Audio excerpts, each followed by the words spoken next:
glad to be here. Ladies and gentlemen, your series morning, and thanks for choosing to start your day with us. Ladies and gentlemen, today we are talking about how we can use franchising to unlock growth in our businesses. Normally, when we think about how businesses grow, we think about several conventional parts. Many people want to think about organic growth. You reinvest your profits, you expand your product lines or services. You also sometimes think about keeping your customers coming back to you. Sometimes you consider partnering with other people, which is really related to what we want to talk about today. And today we want to look at what I would like to call less conventional, but we have our expert who is going to tell us a little more about franchising. How can we use franchising to grow our businesses? Most of the time we think about the international franchises, as the expert will be sharing with us. In Uganda, for example, I have seen Coca-Cola, Pepsi. We also see KFC these days. There is another, I don't know, local one, the bread basket. I don't know if you've seen this. It is, I've found this shop in many different locations, and I'm wondering, is this a franchise or is it? And I know Dr. Abbey will be telling us a bit more about this.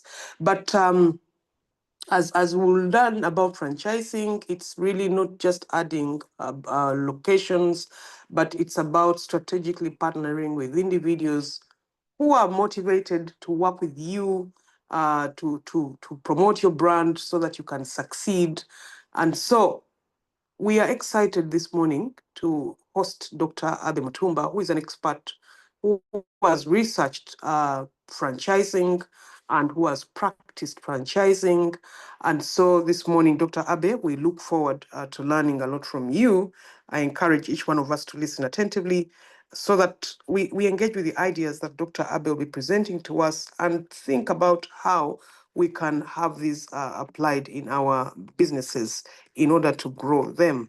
Dr. Abbey Mutumba is the head of Department of Business Languages and Internationalization at Makerere University Business School. Like I said, he has over the years promoted the concept of franchising. He has researched into it and published, and he has several other skills, including strategic management, in entrepreneurship, innovation, strategic planning, marketing management, and international business. Dr. Mutumba, you're welcome to share with us how we can grow our businesses using franchising, especially in the local context of Uganda.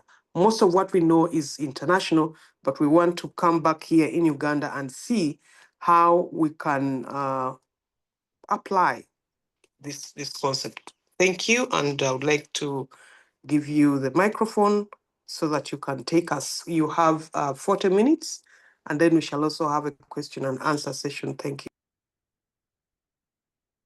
Thank you, Dr. Diana Ntamu, a mentor to me, a friend, a workmate, and so many hats she carries. Dr. Diana Ntamu, to me, contributed to Uganda's franchising journey. And ladies and gentlemen, I want to thank Dr. Ntamu for this contribution in the various ways. I remember you how you contributed to the Abbey's franchise show as early as 2012 in a number of episodes. I also remember you when you taught me in 2008 when I was starting the franchising journey of research and development, but also practice. And I remember you encouraging me to go that way. At this point in time, I want to also thank someone who is not on the line. Professor Barunywa encouraged me a lot. Professor Arthur Sewanga, you encouraged me a lot. Professor Munene, our current principal, Professor Muhwezi, has always been on my side encouraging me over the years, my dean, several colleagues within and outside MUBS. But I can't forget the Ministry of Finance, Planning and Economic Development that has supported me over the years, especially in the areas of research and as a consultant at the ministry, but also the Ministry of Science and Technology, where I'm currently working on developing a Ugandan franchise called the Sequential Toke Flagship Franchise Model. That is, I'm happy I've been working on it. This is the 3rd year, and very soon you'll see several Toke bakeries, cafes, Toke hubs, several authorized distributors, authorized Toke distributors, authorized Toke agents. You see several authorized Toke clubs, and you see authorized Toke canteens in barracks, in schools, in hospitals, in banks, and all that is part of what I'll share with you briefly. Once again, good morning, ladies and gentlemen. Thank you for sparing your morning sleep to listen to me, a fellow Ugandan like you. Ayogera olulimi lwe mutegeera ningambanka kinywe, and I can say I'm Jambo kina ndugu zangu. So as the theme says, the topic, using franchising to unlock growth in your business. And as Dr. Diana has just said, there are a number of conventional ways of growing your business. As she mentioned, making your customers come back over and over. But there is another one which is more dangerous, borrowing to expand your business. All businesses borrow, but to what extent can you continue borrowing? You don't only borrow money or finances, you also borrow employees.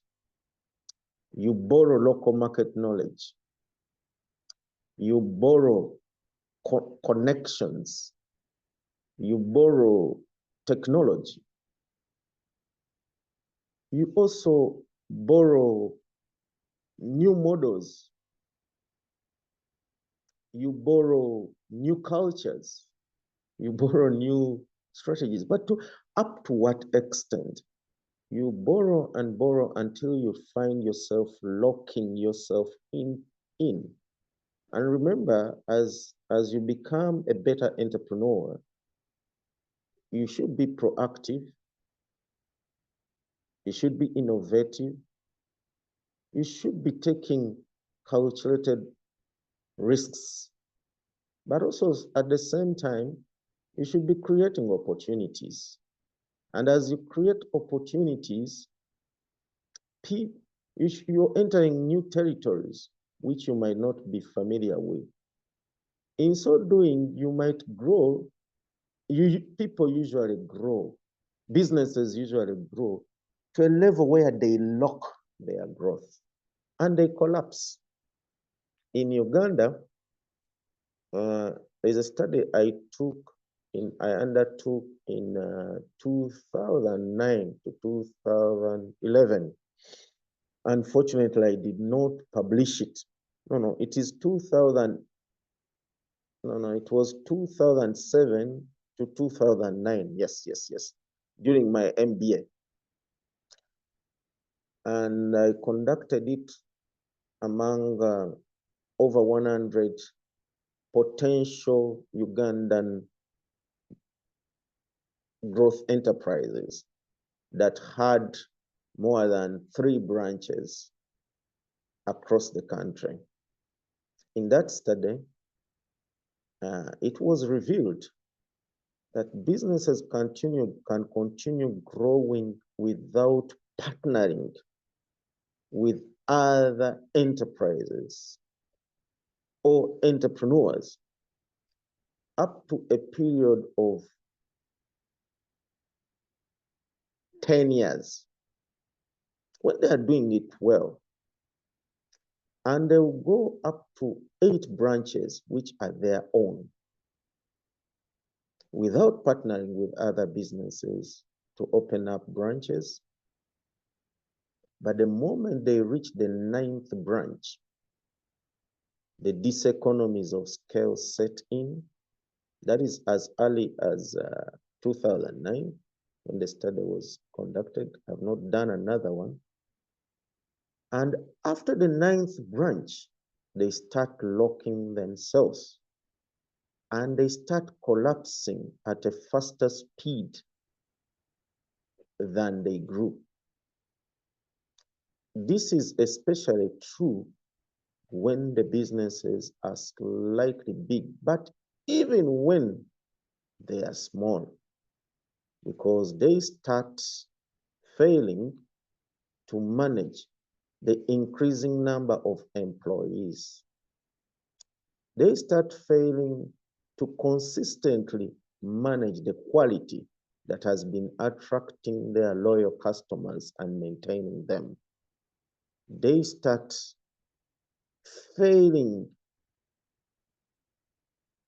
to attract and manage the finances, the processes, the systems, and they start entering into market areas which they are not well versed with. And we start saying, this business was doing so well. What happened? No, they have started locking their growth. So the study showed that on the other side, businesses that fine-tune their success formulas or success models and identify the right partners within the company or within the enterprise, within the business, recruit and select the right partners. Instead of collapsing, they continue.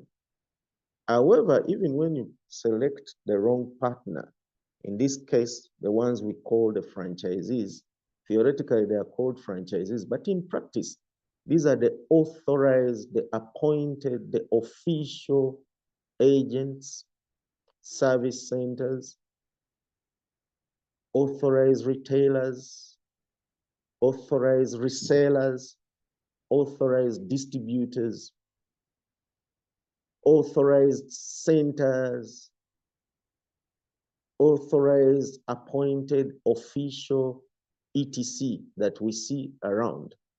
Some actually don't even have the word authorized or appointed, but you see similar branches or a similar name of business across the country. Those are the people we call franchisees in practice here in Uganda. And it's not just in Kampala. Franchising is no longer a Kampala issue, Kampala, Jinja, Mbarara. No, it's across the country. Like Dr. Diana had said, in the Ugandan context. Now, this about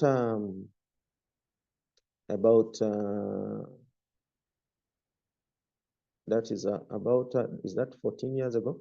About 14 years ago, the homegrown or Ugandan, made in Uganda franchises were just 2.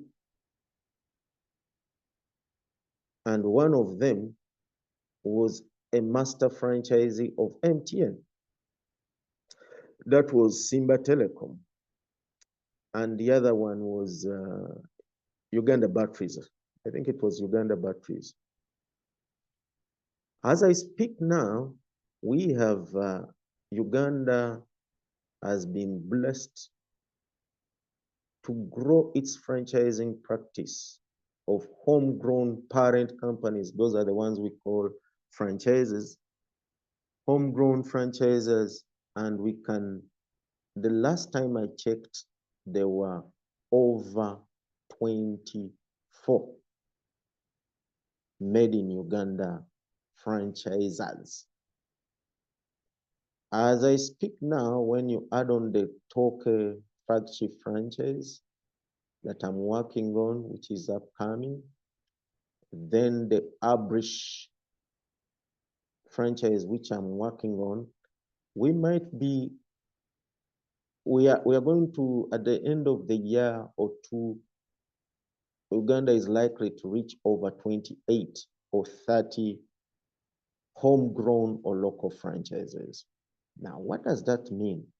It means Uganda is going to unlock business growth within Uganda, within East Africa, across Africa, and across the world. By the way, when I say 28, I'm not including the agency banking. People are not, some people might not be aware that agency banking is a form of micro-franchising, meaning franchising at lower economies of scale, franchising with small business people. Because what is franchising? Franchising is contractual duplication. That's why we use the word authorized, appointed, official. It's contractual replication of a successful business brand in different locations through independent operators or independent entrepreneurs who are on running their own businesses but being parented by the parent company whom we call franchises. So in the case of banking, the last time I checked, over 80% of the banks in Uganda are running a micro-franchising model. They have micro-franchises whom they call bank agents.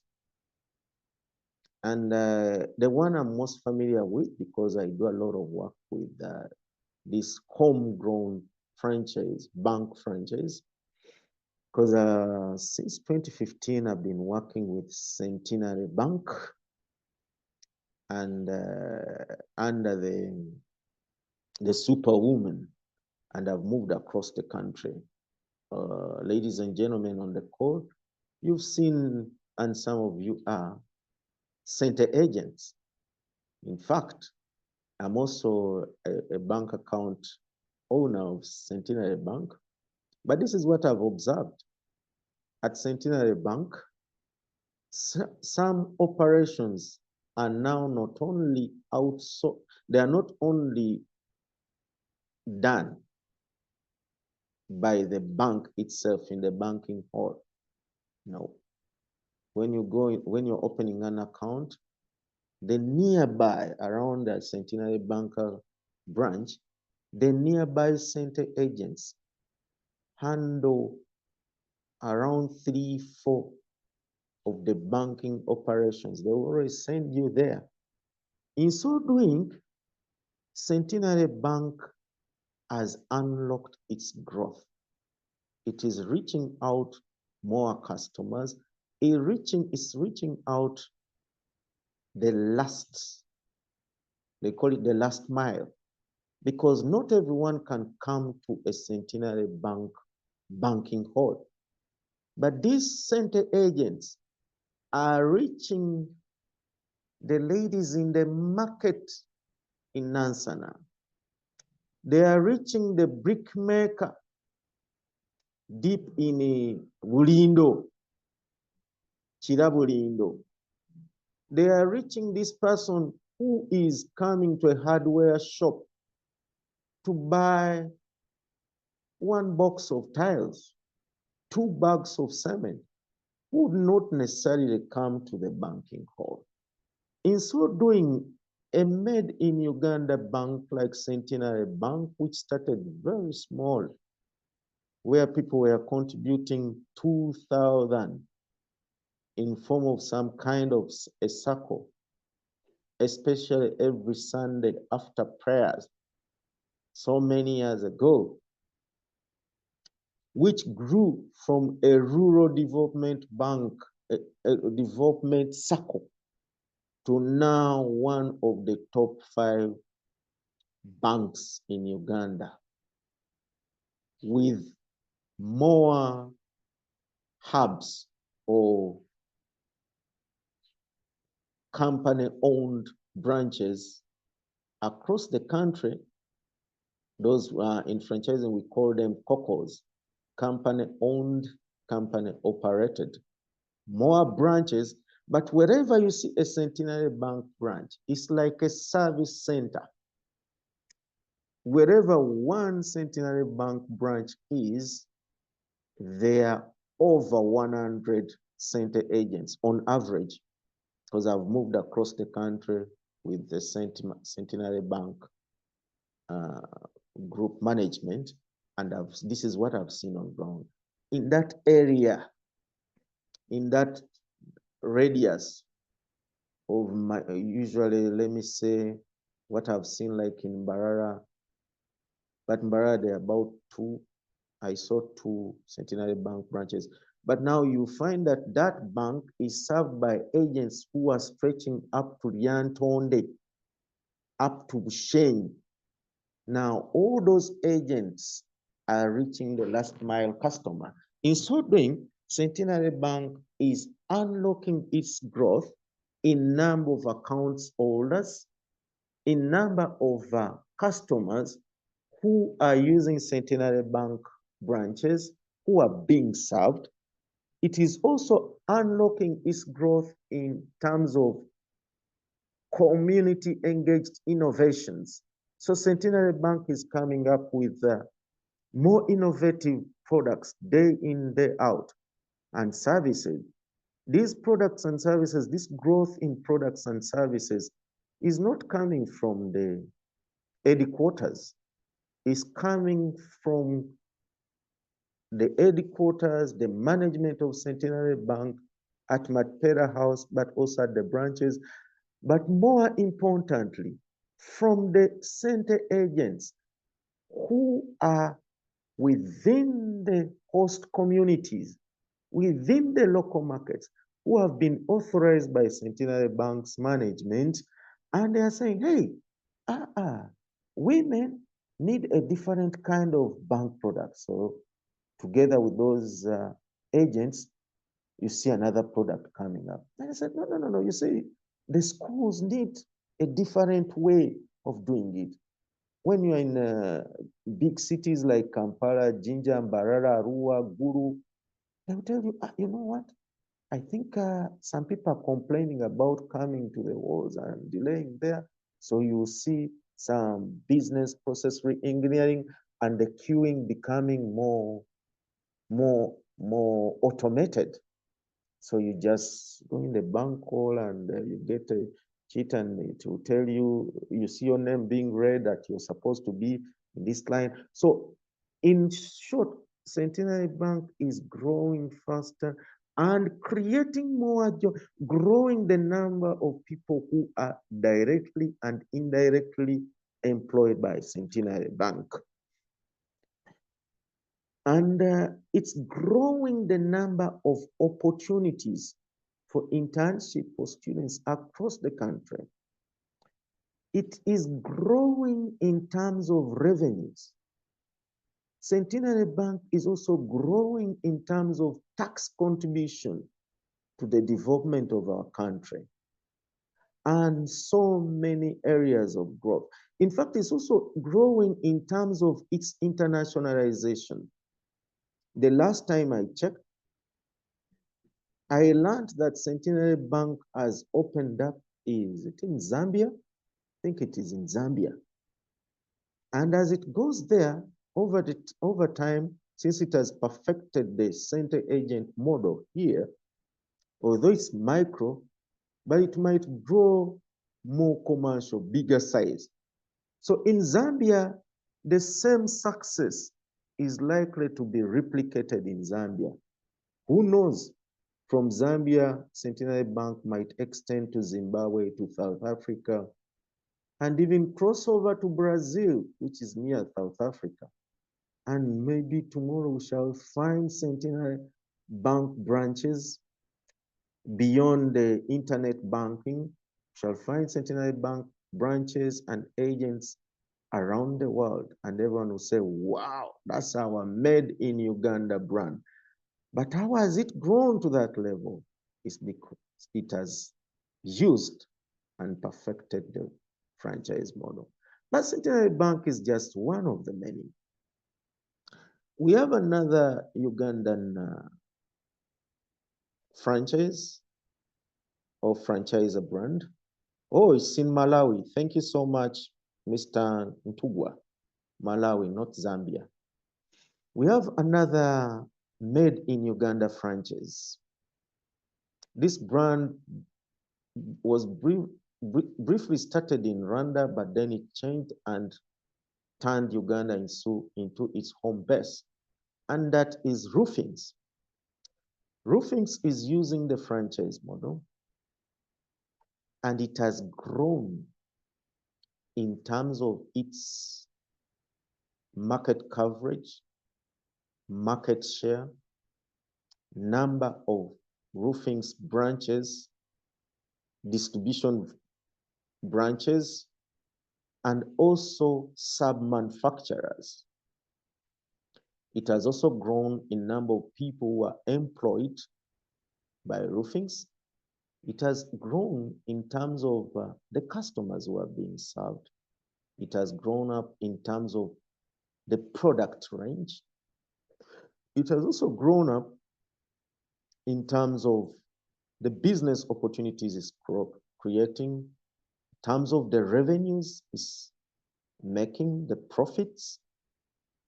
Roofing has also grown in terms of its tax contribution.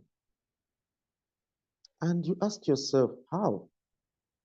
Has it used its own money to grow throughout? Has it only borrowed? Are these people who are distributing Roofing's products all Roofing's employees? Is it only Roofings which is taking the risk? Is it only Roofing's management and staff who know all the corners of Uganda? Further, beyond even growing within Uganda, Roofings is now has managed to expand across southwestern Uganda. Started in Barara, it stretched into Rukunjiri, Kabale, Rwanda, Burundi, Congo. I'm not sure whether it has reached Angola and Central African Republic. But Roofings, I read somewhere, and it has stretched to, is it South Sudan or Kenya? And Kenya. And ladies and gentlemen, it is the franchise model that has unlocked its growth at all levels. And Roofings has produced sub-franchisers. So Roofings is made in Uganda. But it has also created franchises, sub-franchises, like Barrier Hardware in Barara, who started as just an authorized distributor of Roofings. The last time I checked, he had become an authorized distributor. You know, franchising has various levels and various flexibilities. You can be an unauthorized agent, you can be an authorized distributor. Those are lower levels. No, authorized reseller or authorized retailer. But then when you perform well, the parent company, the franchisor, can recognize and reward you with more territory that are authorized for you. Because if franchise, the word franchise means authorize, authorization. Then franchising this practice is the real replication of this success through a contract. The contract is the one which authorizes you. Now, Roofings has managed to unlock this growth because if you need Roofings products, you no longer need to come to Namave or go to Luboa. Cheap hardware in Nansana, Viva hardware in Katwe, Busiki hardware in Jinja City, Barrier hardware in Barara, Tofa hardware in Wobblens, to mention but a few, have been authorized to distribute the Roofings products. And these people use their own money to stock the Roofings products. Sometimes on credit, sometimes using their cash. They use their own staff who are supported by Roofings management. They use their own staff to open up new shops, like say Tofa, opening up in Nakaseke, opening up in Bombo, whether directly or indirectly. They take their own risks. They use their own local market knowledge. They are using their own proactiveness, anticipation. They say, they're about to come to increase, to expand the Namunkekera Industrial Park. Ruero industry is expanding. St. Peter's Bombo Karure is opening up, and they will not be coming to Wobblens all the time. So we need a partner around there. You at Roofings, you will not have that what? Local market knowledge. So Roofings has been able to expand there. And as it expands, as Centenary Bank, as Roofing expand, they are transferring world-class knowledge. They are transferring world-class skills. They are transferring technology, digitalization, and the rest, because most of the parent companies are now going into digital. They are matching up with the digital era, because once you authorize this agent, this dealer, this service center, you don't leave them on their own. You continue supporting them as a parent who wants to see continued success, because practically franchises stay, the right franchises stay, live for more than 100 years.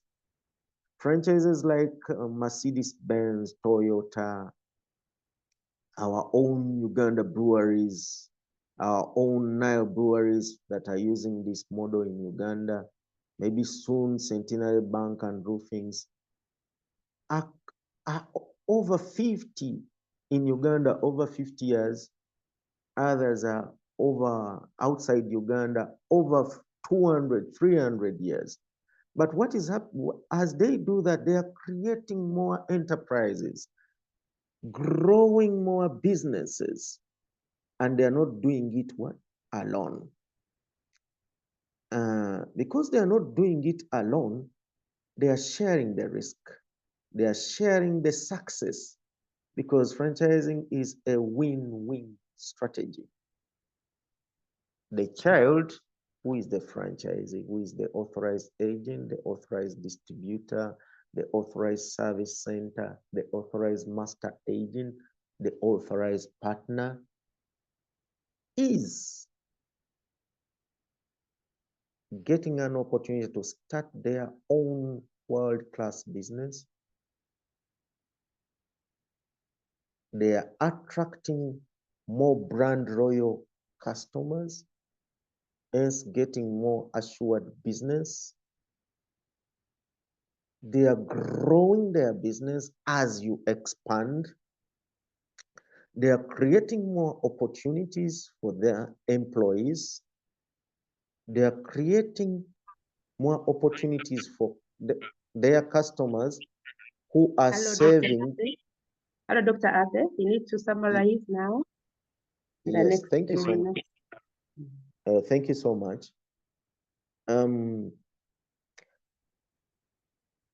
So as the child who is the franchisee or the authorized partner, the authorized agent, as they are succeeding, the parent company, Centenary Bank, Roofings, Torque, Abrish, Roofings, what? Kuji, Uganda Batteries, Jessa is expanding its number of branches because they will all be known as Jessa, is serving more customers, is earning more revenues, making more profits, becoming more recognized, attracting more brand loyal customers, increasing its market share, entering new markets that it wouldn't have entered. But also the country is benefiting from the tax revenues. The students are benefiting because they are learning more best practices. The lecturers are getting more made in Uganda success stories. People are getting more inspired. They are saying, if PB Badikiza Toke made it, I can also make it. If Uganda Breweries made it, if Uganda Batteries made it, we can also make it. So in short, in summary, everyone is growing, especially when government works on the infrastructure, the regulatory enforcement, the strengthening of the business schools and their campuses around the country, because franchises usually grow are co-developed through business schools like MUBS, and I think that's why they become a better entrepreneur series by the MUBS Entrepreneurship, Innovation and Incubation Centre organized this series. It's not the first time I'm making a presentation. This is, I think, the second or the third, and we are also working. Even government works on the registration. That's the regulatory. It's not just registration, even the enforcement, because you can register your patents, your copyright, your name, but then it's replicated and you end up in two court sessions like the ones we saw between Coca-Cola and Reham Cola, the ones we saw when they were fighting again for the name, and even the industrial design war we saw between Uganda Breweries and Nile Breweries, the fight we saw between Cafe Javas and Java House.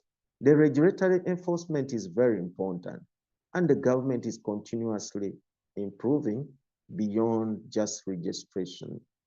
Ladies and gentlemen, because of time and the need to have some question and answer session, allow me to land at this so that we have some exchanges, because I think I'll be better when we are exchanging.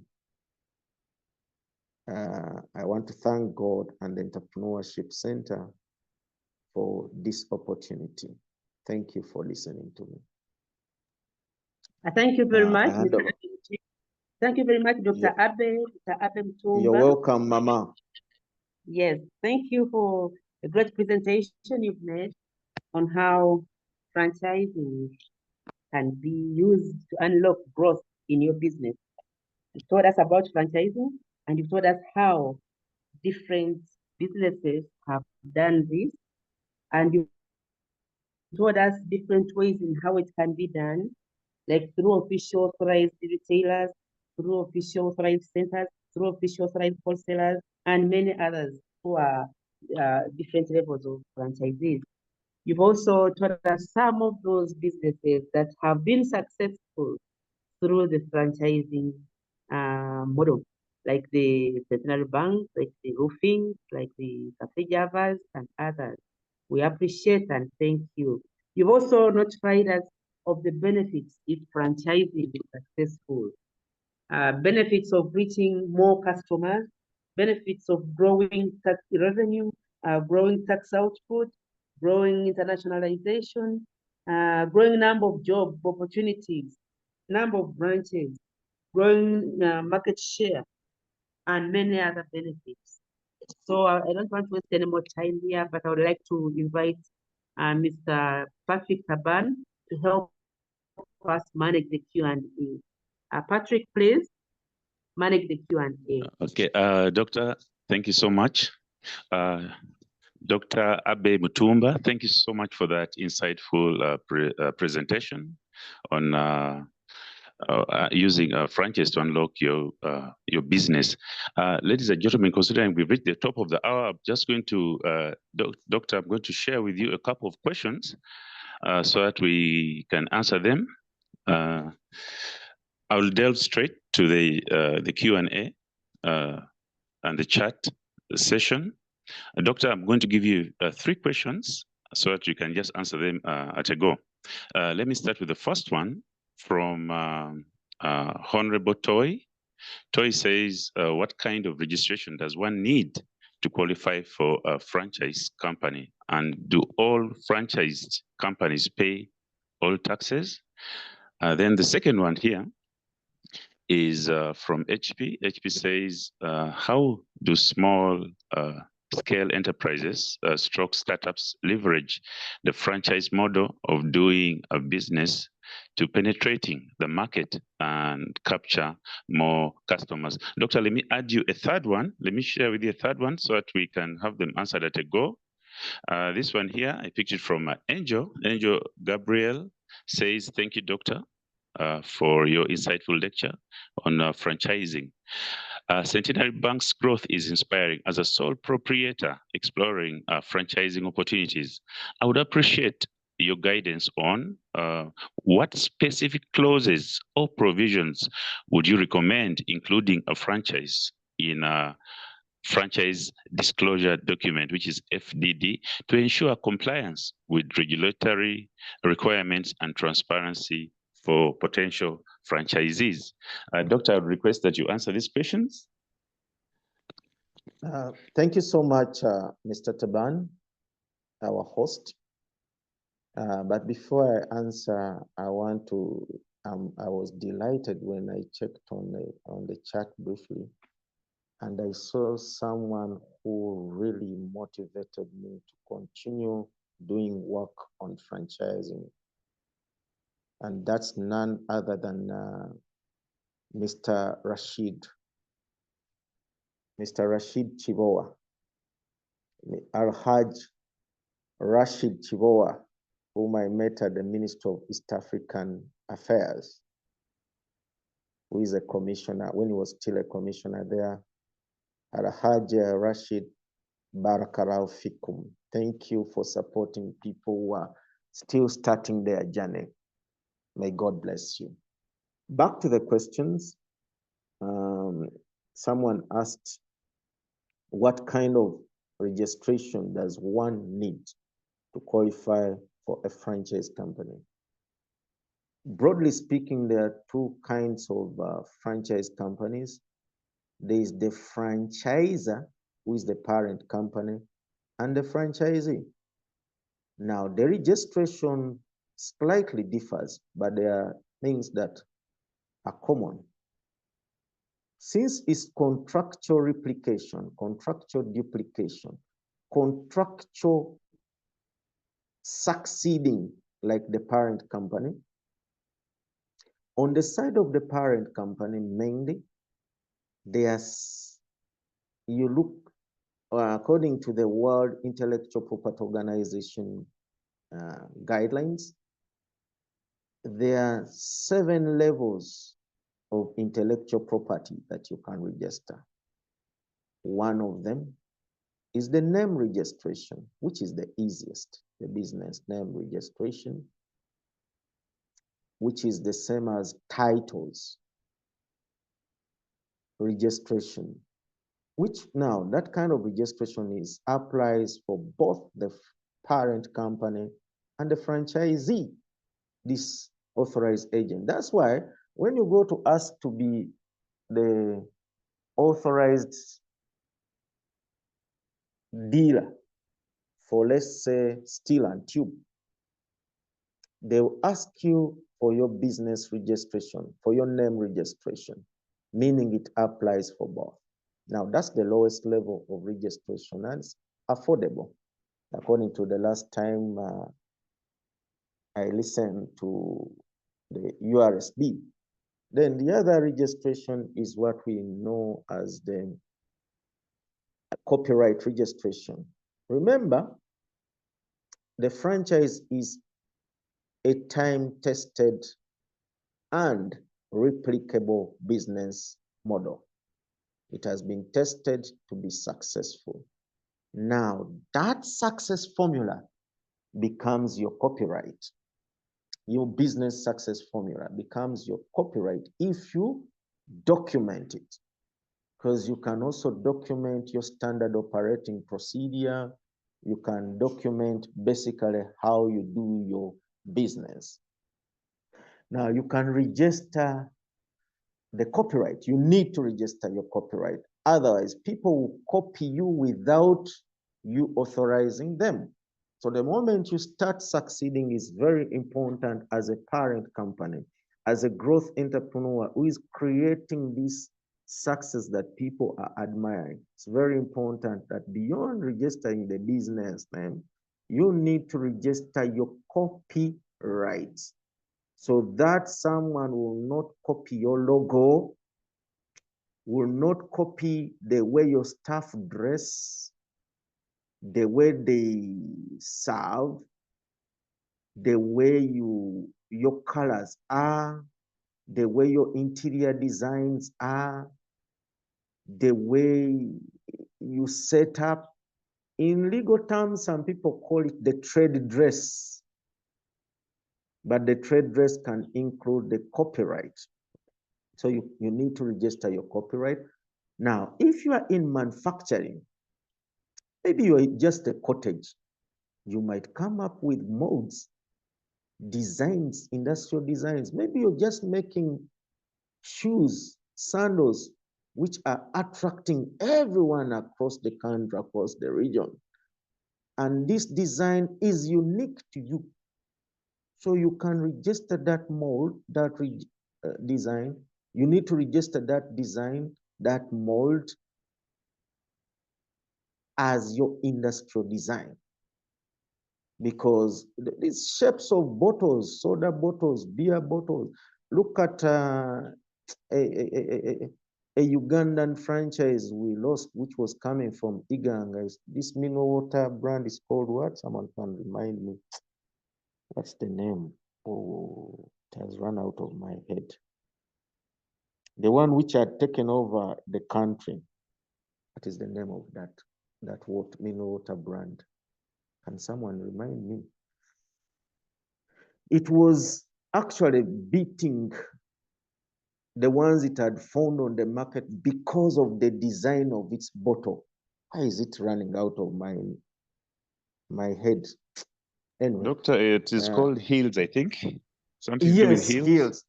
Hills. Yes, Hill Water. Hill Water. Thank you so much. Now, Hill Water, if it had not registered that design of the bottle, someone would have come and copied it. So we need to register our industrial design. Now, in the Presidential Initiative for Banana Industry Development, or the Banana Industry Research and Development Center, where I am a professional working on the development, the co-development of the Toke flagship franchise, This franchise is out of high-level scientific research and technology development.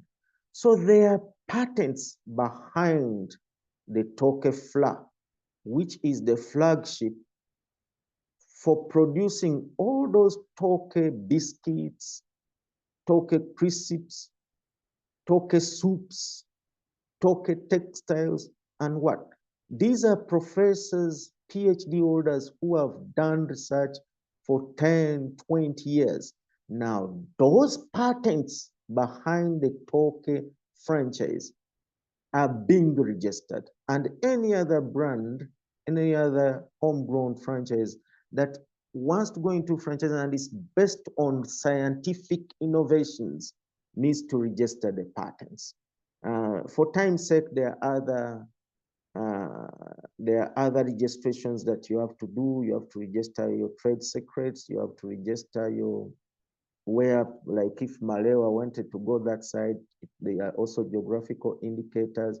If you are into agriculture, the plant varieties, etc. All those need to be registered.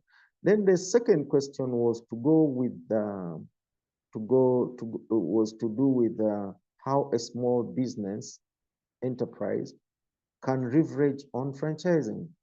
Like I shared before, as the small business can be a parent company or it can be the child company. By parent company, I mean the franchisor. It can be the franchisee. Franchising is actually an entrepreneurial marketing strategy, an entrepreneurial marketing and international business strategy that is multidisciplinary in nature and flexible for all levels. All the franchises we see today, they started small. The Stanbic franchise you see, which is the Standard Bank, started as a small bank, which was like a circle down in South Africa.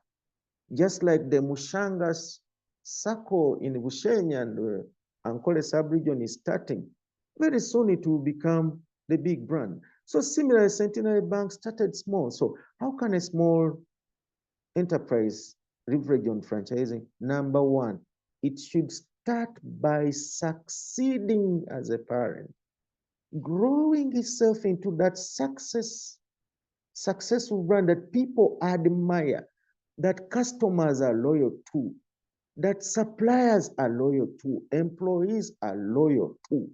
So you first succeed small in your size. Small in your size. You might succeed as just a poultry business with your 200 birds, but people know that these birds, as much as they are not on free range, they are almost local chicken. You're using less chemicals. You're clean. You don't spread diseases. You're reliable. When you promise to supply, you supply the right quantity and quality and on time. You're known to be located in strategic places which are accessible. You pay your taxes. You employ the right people. So people start admiring to work with Taban poultries. Now, Taban poultry starts small with 2 birds, with 200 birds. And if it starts succeeding and it opens up 1 or 2 branches and people see them doing well, others will come ask, can you allow us to also open up a Taban poultry? They are the bad ones who will instead just open up a Tauban poultries just to try to copy you. Now, that will be your problem if you didn't register your Taban poultry. But if you've registered, then over time, you will attract authorized dealers. You will attract authorized agents. So as you help them succeed, your Taban poultries will expand beyond Nakawa division and start covering Kampala and the greater Kampala metropolitan, within 5-10 years, we shall find it in Jinja, we shall find it in Masaka, we shall find it in Gulu, in Arua. Now, because you started by succeeding, because in franchising, we replicate success. Now, that one you become small. So over time, you grow to the size of Inzika. You grow to the size of Kuku feeds, to Koji, to conversion feeds. And people will say, but they started small here. How are they opening up all those branches? It's because they are using the model, but it's step by what? By step. You in Luganda, they say echikula mangu chifa mangu. So that is a small parent company, but a small franchisee is easy because most franchises have a number of optional models. There are models for the big ones and the small ones, because in franchises there is coexistence. So several options have to be available for the big and the small. So with the side of the franchisee, it's easy. When they're opening up these opportunities, there are those for the big and there are those for the small. What you have to do, register your business early, look out for the opportunity that matches your size and your competence, your interest, your strategic objectives, and boom, reach out to them, apply, and they will invite you. Look through your application or your bid, and you're likely to be lucky, and they take you on. And you will learn from them. Over time, you might become also a franchisor of your own, because franchising is transfer of knowledge, skills, technology, connections, networks, etc.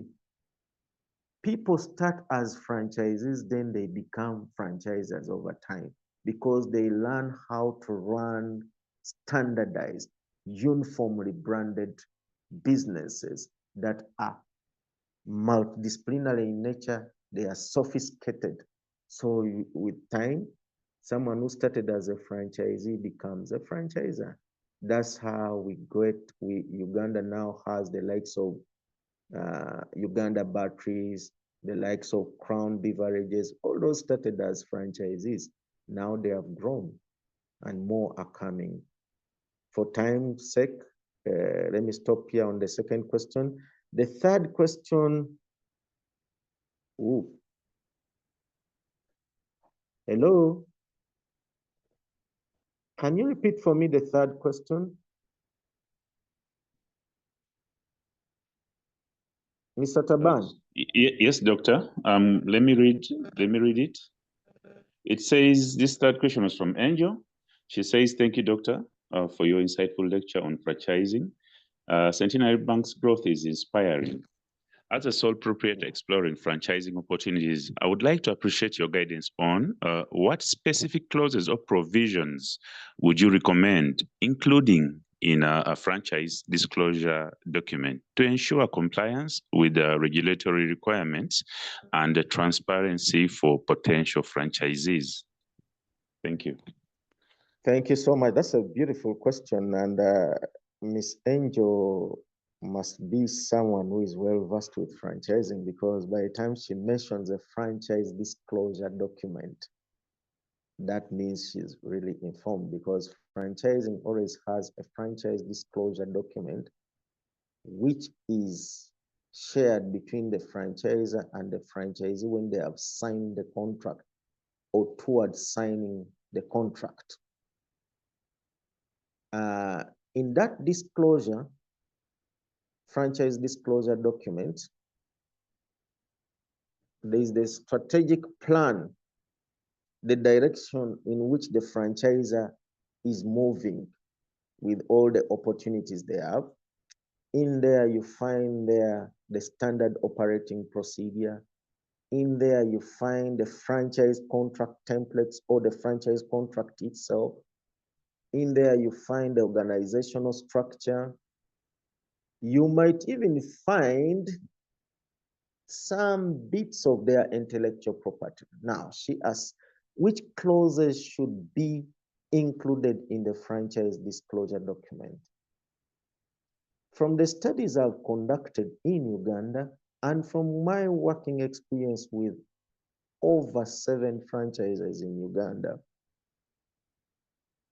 these are the clauses I've found to be most relevant in terms of compliance. It's very important to include a clause that shows that they call it what?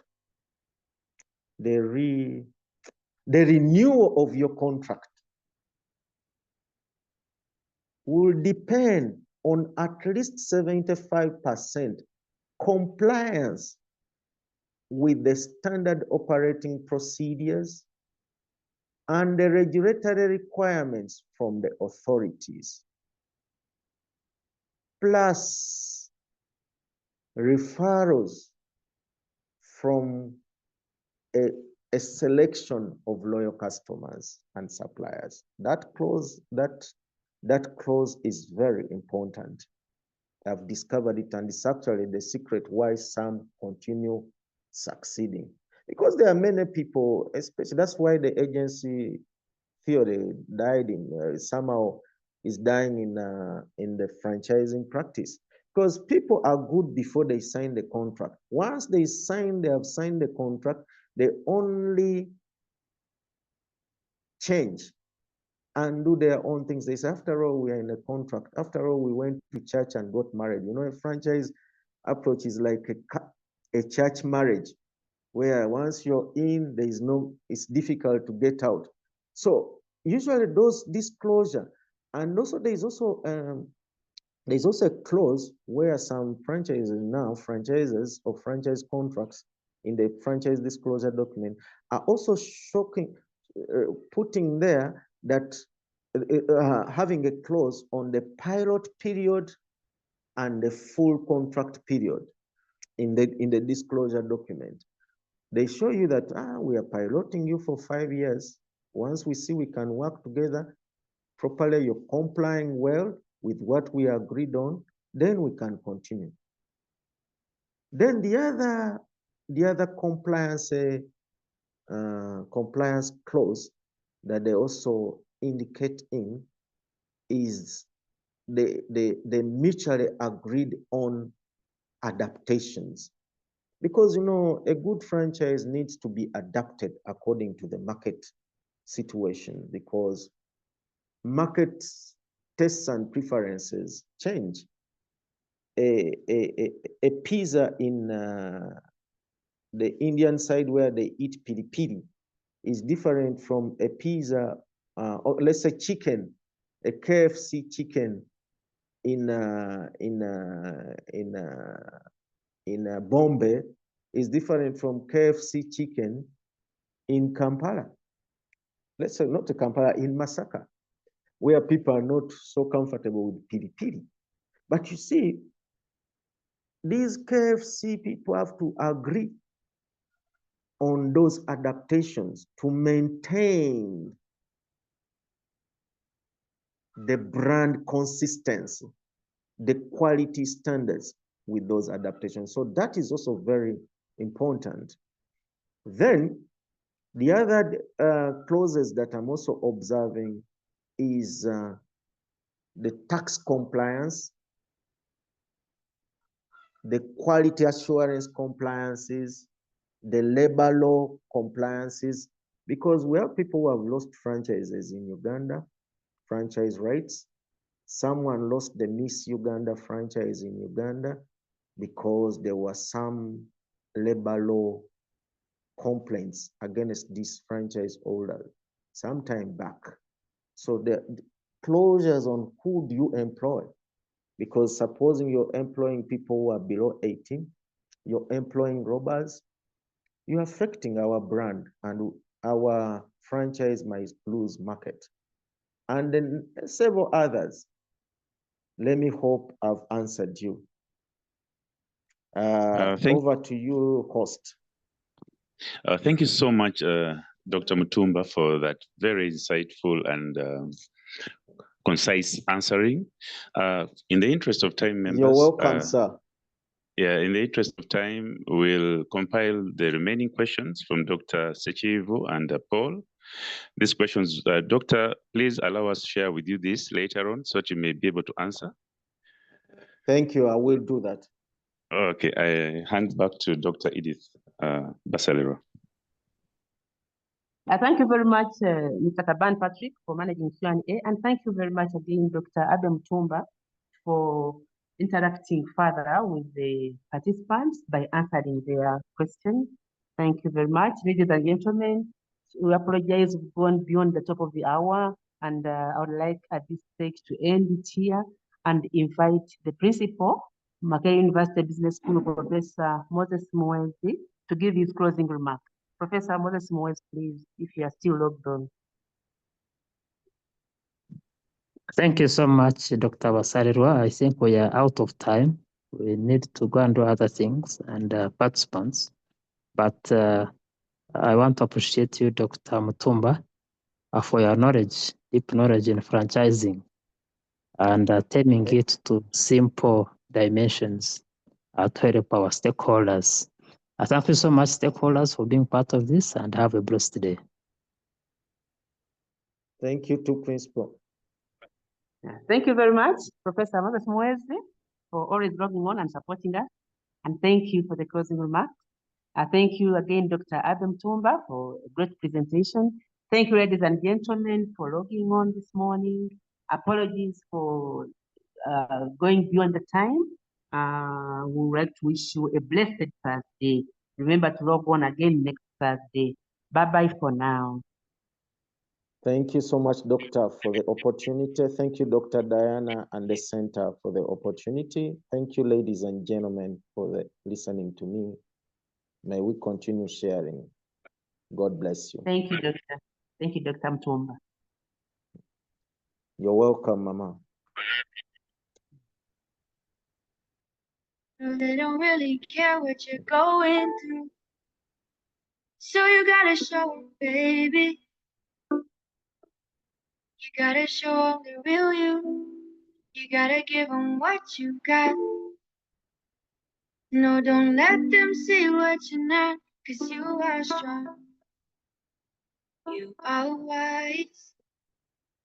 You are worth beyond 1,000 reasons why. And you can be perfect, baby, 'cause nobody's perfect, darling. But no, no, no, there's nobody in the world like you.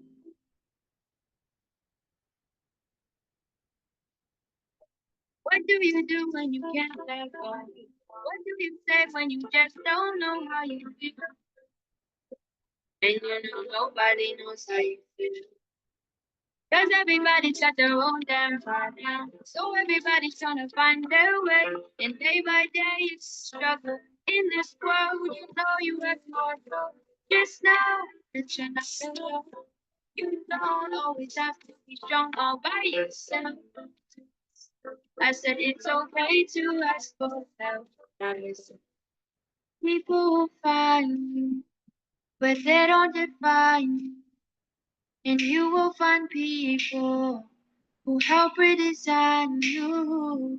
People will find you, but they don't define you. And you will find people who help redesign you. You are a work of art that you didn't think you could this far. How can you? Baby, you are strong, are wise. You are worth beyond 1,000 reasons why. And you can be perfect, baby, 'cause nobody's perfect, darling. But no, no, no, there's nobody in the world like you.